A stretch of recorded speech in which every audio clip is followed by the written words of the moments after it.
రాత్రి 9 గంటల తర్వాత వెనక డోర్ తెరవకండి.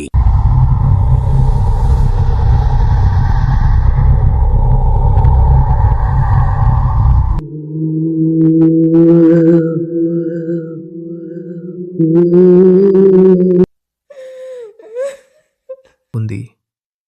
అప్పుడే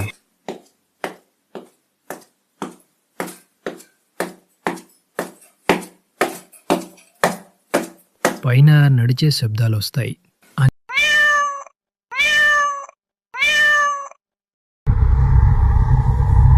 ఫోన్లో టైం చూస్తూనే ఉంది. టైం 2 గంటల 15 నిమిషాలు, 2 గంటల 16 నిమిషాలు. అప్పుడే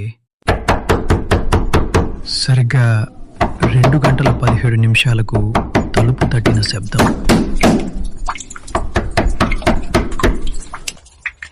నీళ్ళ శబ్దం వెనక డోర్ వైపు నుంచి.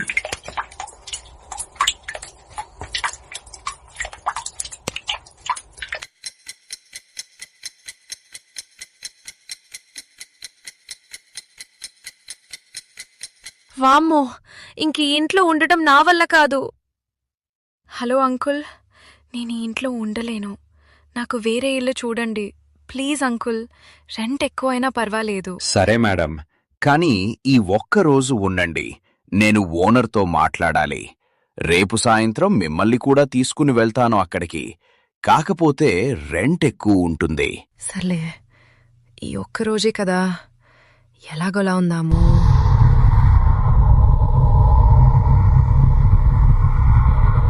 నిన్న నైట్ ఏమో సరిగ్గా నిద్రలేదు. ఈరోజేమో వర్క్ ఎక్కువగా ఉంది, బాగా టైర్డ్ అయిపోయా. ఈరోజైనా నిద్రపోవాలి.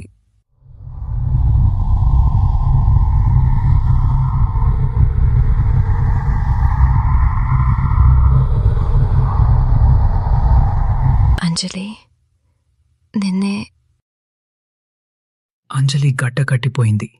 ఆ స్వరం తన స్వరంలాగానే ఉంది. నాకు తోడు కావాలి, వస్తావా?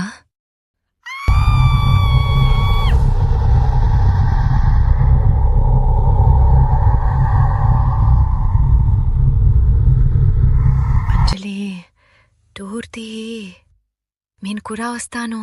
అంజలి ఆ ఇంట్లో నుండి బయటికి పారిపోవటానికి ట్రై చేస్తుంది. కానీ డోర్ ఓపెన్ అవ్వదు. చాలా ట్రై చేస్తుంది.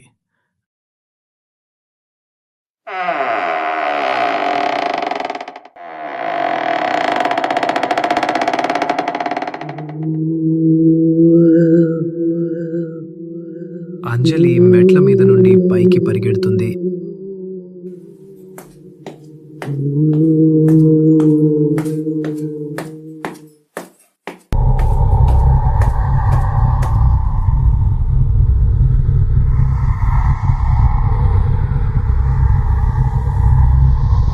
అంజలి, తను మన కోసమే ఎదురు చూస్తుంది. త్వరగా వెళ్ళాలి, పద. నేను రాను, నన్ను వదిలేయండి ప్లీజ్.